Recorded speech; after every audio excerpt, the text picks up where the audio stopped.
Welcome to Knife Thoughts. This video is going to be on this knife, and this is the Divo Knives Stout V2, and this is a traditional pocket knives exclusive. And so first of all, I want to say thank you to Austin for sending this knife along for me to check out and give you a little bit of a disclaimer. So I was not going to keep this knife, so I didn't carry or use it because I didn't want to be beating up on it. So if you're someone who is not interested in a video, if the person hasn't carried and used the knife, I get it, and you might want to find a different video. But I just wanted to give some of my thoughts on this knife, being that I've gotten to check it out. I've had it, at home and opened and closed it, just kind of got a feel for it, just as kind of an overview. Again, this is not a long-term use or heavy use review. It's a no use at all review. But I did appreciate getting the chance to check this knife out for a couple of reasons that I'll talk about. And so I wanted to do a video on it. And so those reasons are, first of all, the name itself is something that I connect with. My last name is Stout, and so I thought it was cool that it was named the Stout. And then the second is that I did get to check out some of Divo's knives, their designs at Blade Show 2023, and thought that they were really interesting. They definitely have kind of a different look to them. And you can see that a lot in the blade shape on this knife. So this is what they call, or at least what Austin at Traditional Pocket Knives is calling, a sheep spoon. And so kind of an interesting name, but what that means basically is it's a combination between a sheep foot and a harpoon. So that's, a great name for it actually, because that's really what this is. Now, I don't have any knives that I can really give you a close comparison to blade shape wise, because it is pretty unique, like I said. But I wanted to get out a more traditional sheep foot. So here is the Traditional Pocket Knives exclusive USS Lake Champlain Barlow. So this is a design by Austin, and this is a very traditional sheep foot. You can see how the spine is parallel to the edge is straight, and then it has a curve where the spine turns down towards the tip and meets at the tip here. So this is a traditional sheep foot blade shape, and you can definitely see the inspiration here on this sheep spoon. So, it has the mostly straight edge. I think this edge does have a very, very slight curve to it, but mostly straight edge. And then the general kind of line of the spine is, parallel with that, and then it turns down. Now, it doesn't have quite as hard a corner as a lot of traditional sheep foot blades do. So it's maybe a little bit closer to a Wharncliffe in that it is more of a continuous curve, but it is more of an abrupt upward kind of angle to the spine here from the tip than most Wharncliffes. Most Wharncliffes are, have a pointier tip basically. And then the poon part of it is the harpoon. So this section right here, where there's kind of a cutout and then it comes up, that is reminiscent of a harpoon blade shape. Now, I don't really have a harpoon blade shape that I can show you. There certainly are harpoon shaped, folding knives out there, and lots of fixed blades. I actually do have a fixed blade that's kind of a harpoon. It's a Spartan Harsey, but it's in my car and I didn't get it out for this. But that's why this is called a sheep spoon, because it's got the kind of the inspiration from a sheep's foot and then the inspiration from a harpoon here. And it's a pretty cool and pretty unique blade shape, I think. It's kind of something that has a striking look, and I have to say, when I first saw these at Blade Show, not this particular model, but some of the other knives with similar blade shapes from Divo knives, I wasn't 100% sure what I thought of it at first, but I think it's very unique, and they have a very strong bird look to me.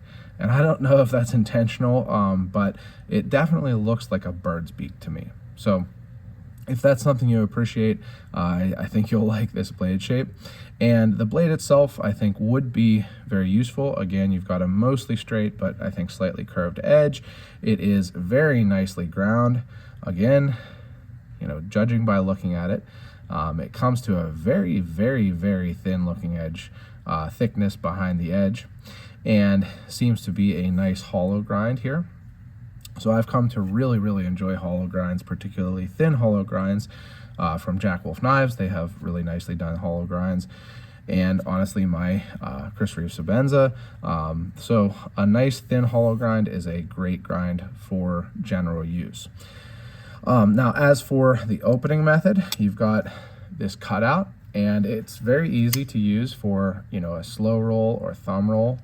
You can roll it out like so, or you can definitely flick it out with that, but you can also use your middle finger in the back and flick it out like so, and it's super smooth. Riding on bearings, of course, as you can see, very smooth drop closed. Not going to get too much thumbnail damage because of this choil here, so you can let it drop and then close the rest of the way. I'll show you that, and it's pretty much completely drop closed, so very smooth. It has a very premium feel to the opening, I would say, and just a nice kind of very smooth feel. So definitely good action on it. As for the lockup, it is an inset frame lock, so you can see the frame lock is somewhat covered by the covers here. I say covers from traditional knives. I think, what are they called? Scales usually in modern knives. But whatever you want to call them, this is the Camo Carbon 80s. There were some other versions that Austin had at traditional pocket knives. I thought this looked really cool. I like that the collar around the pivot matches the orange in the carbon fiber. So, I like a lot of color on my knives, and this certainly has that. But it does lock up nicely. You can see the lock up there. And you also get a little peek there at the steel. So this is Vanex Super Clean, which is a steel that I am 0% familiar with. I have never had a knife in this steel. I've never used this steel, so it's not something I can really tell you anything about. I'm sure you can find information from Laren Thomas, Knife Steel Nerds, but I am not familiar with it. So I think it's a pretty high-end steel, but that's about as far as I can tell you with it. But it is, matches the other materials, all kind of premium stuff with the titanium on the handles and the clip, and then the camo carbon here on the scales. Speaking of which, it does have a sculpted clip, or I'm sorry, a milled clip, but there's also a wire clip. So I'll take this opportunity to show you the packaging. I'm not 100% sure if this comes with everyone, but Austin put this in for me to check out. It's just like a microfiber cloth.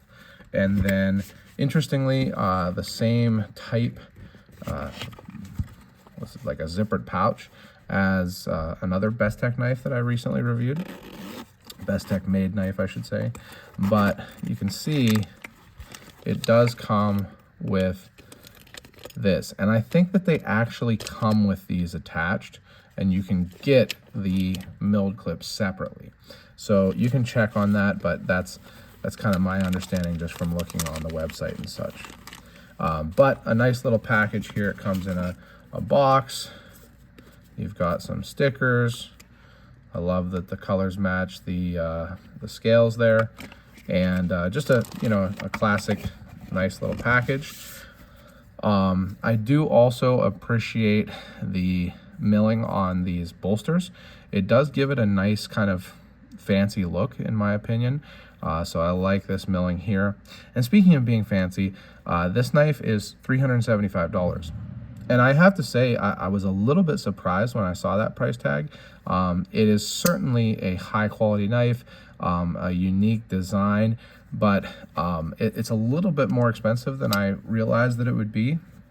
So I don't know if I'm uninformed about Divo knives, or if the Best Tech OEM knives have gotten a little bit more expensive, but I was slightly surprised by that, to be completely honest. But it's one of those things where I think in the price range that, like, this knife, I think I would have guessed more like $275 or maybe $300, something like that. And I think that in that price range, they kind of vary wildly. This is certainly a premium knife, very well made. So when you get into the premium knives, even if they're made overseas, they can get pretty expensive. Like, higher end WE knives can be in this range, and Riot knives, however you say that. So it's not like it's out of the usual. Jack Wolf knives are $300, so it's only $75 more. I guess that's almost 30% more, 25% more, something like that. But it's just something that I was semi-surprised to see, but probably just is because I'm not super familiar with the brand. So I just wanted to give you a quick look at this knife. I guess it turned out to not be that quick.